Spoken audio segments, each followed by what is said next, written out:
Hello dear students, welcome to smart knowledge. प्यारे बच्चों, एक बार फिर से आपके लिए एक नई वीडियो लेकर आई हूँ और इस वीडियो में आई होप आपकी सारी कन्फ्यूज़न दूर हो जाएगी। ठीक है, जैसा कि आप सभी बच्चे जानते हो, रिजल्ट आपका आने वाला है, डिक्लेयर होने वाला है और बहुत सारी वीडियो मैंने उसके रिगार्डिंग बनाई है कि कैसे आप अपना रिजल्ट देख सकते हो, कैसे आप जो है मैंने कंप्लीट प्रमोशन पॉलिसी आपके साथ शेयर की है। क्लियर? तो एक बार फिर से हम जान लेते हैं, क्योंकि एक बच्चे का कमेंट आ रहा है कि क्या अगर हम एक सब्जेक्ट में फेल हो जाते हैं तो क्या तब भी फेल हो जाएंगे। मैंने पहले भी इस बारे में बताया है और एक बार फिर से आपको इस बारे में क्लियर कर दे रही हूँ सारी क्लासेस के लिए। ठीक है, तो देखिए पासिंग क्राइटेरिया क्लास 9th और 11th का हम पहले डिस्कस कर लेते हैं। क्लास 9th में पास होने के लिए मेन जो 5 सब्जेक्ट हैं उनमें पास होना ज़रूरी है बच्चों, 33% मार्क्स के साथ। पहली बात ये हो गई। उसके अलावा हिंदी, इंग्लिश और संस्कृत में किन्हीं भी 2 लैंग्वेज में पास होना ज़रूरी है। अगर तीसरी लैंग्वेज में आप फेल हो भी जाते हो, ठीक है, तो उसका आप कंपार्टमेंट देना होगा, आपको उसका एग्ज़ाम देना होगा, लेकिन आप फेल नहीं होगे। क्लियर हो गया?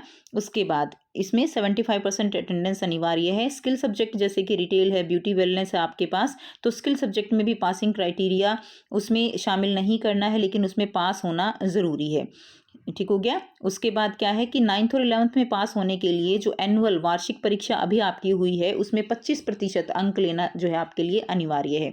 और जो रिजल्ट आपका बनेगा वो 80 और 20 नंबर आपके क्या होंगे इंटरनल के, 11th में उसी के अकॉर्डिंग हो जाएगा, उनको मिलाकर पास होना होगा। अब यहाँ पे 9th में एक बात समझने की है कि अगर आप किन्हीं भी 2 सब्जेक्ट में फेल हो जाते हो तो आपको कंपार्टमेंट मिलेगा। 2 सब्जेक्ट में फेल हो जाते हो तो कंपार्टमेंट मिलेगा।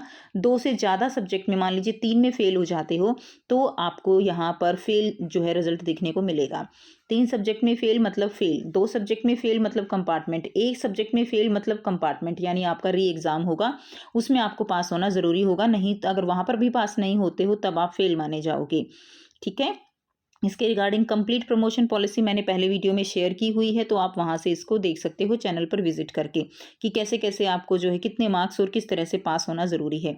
अगर हम बात करें यहाँ पे ग्रेस मार्क्स की, तो ग्रेस मार्क्स आपको मैक्सिमम 10 नंबर मिल सकते हैं। एक सब्जेक्ट में केवल 5 नंबर मिल सकते हैं। ग्रेस मार्क्स आपको तभी मिलेंगे जब आपके एनुअल एग्जाम में 25% मार्क्स होंगे, यानी 80 में से 20 नंबर होंगे, तभी आपको ग्रेस मिलेगा। अदरवाइज आपको ग्रेस भी नहीं मिलेगा। इस चीज़ का जो है आपको ध्यान रखना है। ठीक है? उसके बाद नेक्स्ट है क्लास 11th। क्लास 11th की अगर हम स्ट्रेटजी को समझें तो क्लास 11th में बच्चों क्या है, क्लास 11th में एक सब्जेक्ट में भी कंपार्टमेंट आ सकती है और कंपार्टमेंट एक सब्जेक्ट में आएगी। एक से ज़्यादा में मतलब एक सब्जेक्ट में फेल हो तो आपको क्या मिलेगा, आपको कंपार्टमेंट मिलेगा। अगर एक से ज़्यादा 2 सब्जेक्ट में कंपार्टमेंट है तो क्या हो जाएगा, आप फेल हो जाओगे। क्लियर है? और एक इम्पोर्टेंट बात यहाँ पर कि क्लास 11th में जो थ्योरी के सब्जेक्ट हैं और जो प्रैक्टिकल सब्जेक्ट है, प्रैक्टिकल में अलग से पास होना ज़रूरी है और थ्योरी में अलग से पास होना ज़रूरी है, यानी मिड टर्म 1 और जो फाइनल एग्ज़ाम हुआ है आपका सेकंड, फर्स्ट और सेकंड दोनों को मिला के आपको थ्योरी में पास होना ही होना है। ठीक हो गया? और अगर बात आती है ग्रेस मार्क्स की, तो आपको ग्रेस मार्क्स तभी मिलेंगे जब आपको यहाँ पर आपके जो मार्क्स हैं फाइनल में वो आपके कितने होंगे, 25% होंगे, तभी आपको क्या मिलेगा, ग्रेस मार्क्स मिलेंगे। ठीक हो गया? यानी फाइनल में 25% मार्क्स होना ज़रूरी है और दोनों को अगर पास होने के लिए मिड टर्म और जो फाइनल टर्म है दोनों को मिलाकर पास होना ज़रूरी है, तभी आप जो है पास माने जाओगे। क्लियर हो गया?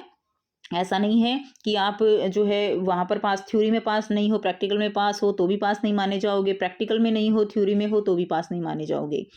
ये इंपॉर्टेंट पॉइंट है। ग्रेस मार्क्स जो 11th है उसमें भी 10 मिल सकते हैं, लेकिन एक सब्जेक्ट में मैक्सिमम 5 नंबर ही मिल सकते हैं।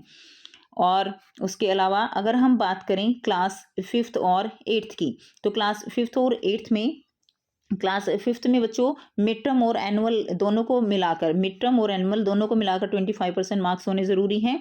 क्लास 8th में पास होने के लिए भी आपको 25% मार्क्स जो है चाहिए। क्लास 8th में भी क्या चाहिए, आपको 25% मार्क्स चाहिए। लेकिन अगर क्लास 5th और 8th में अगर कोई स्टूडेंट फाइनल जो एग्ज़ाम है सारे विषयों में फेल हो जाती है, यानी सारे सब्जेक्टों में जो है, सब्जेक्ट्स में वो क्या है, फेल है, तो सारे सब्जेक्ट का री एग्ज़ाम हो सकता है। जैसे हमने देखा ना अभी 9th में तो क्या था कि भाई अगर आप 2 से ज़्यादा सब्जेक्ट में फेल हो तो आप फेल माने जाओगे, लेकिन 5th और 8th में ऐसा नहीं है। 5th और 8th में अगर आप सारे सब्जेक्ट में भी फेल हो तो भी आप फेल नहीं माने जाओगे, आपका री एग्ज़ाम होगा। क्या होगा बच्चों, री एग्ज़ाम होगा। सारे सब्जेक्ट में भी हो सकता है। अगर री एग्ज़ाम में भी आप फेल हो जाते हो तो आपको जो है असेंशियल रिपीट माना जाएगा, यानी तब आपको फेल माना जाएगा और आप उसी क्लास में रह जाओगे। ठीक है, तो आपको एक चांस दिया जाएगा। तो ये मेन इंपॉर्टेंट बात है जो काफ़ी बच्चे पूछ रहे हैं कि क्या 8th के बच्चे भी 2 सब्जेक्ट में फेल तो फेल हो जाएंगे? नहीं, ऐसा नहीं है। अगर सारे सब्जेक्ट में भी फेल हो तो आपको दोबारा पेपर देना होगा, फिर भी फेल हो जाते हो तो देखो फेल माने जाओगे, असेंशियल रिपीट में आ जाओगे। क्लियर? तो उसके अलावा ये इंटरनल असेसमेंट जो 30 मार्क्स का है क्लास 3rd से लेकर और 8th तक का, वो क्राइटेरिया है। अगर चाहो तो देख सकते हो। अटेंडेंस के आपके 5 नंबर मिलेंगे, सब्जेक्ट एनरिचमेंट के 5 है, प्रोजेक्ट एक्टिविटी के 5 है, 5 पीरियोडिक टेस्ट के हैं, 5 मल्टीपल असेसमेंट के हैं, 5 पोर्टफोलियो के हैं, 30 मार्क्स हैं टोटल। इस तरह से आपका कंप्लीट रिजल्ट जो है वो आपको मिलने वाला है। तो आई होप स्टूडेंट्स अब आपको बिल्कुल क्लियर है कि एक सब्जेक्ट में फेल होने से हम फेल नहीं होंगे, कैसे नहीं होंगे वो अब आपको बिल्कुल क्लियर होगा।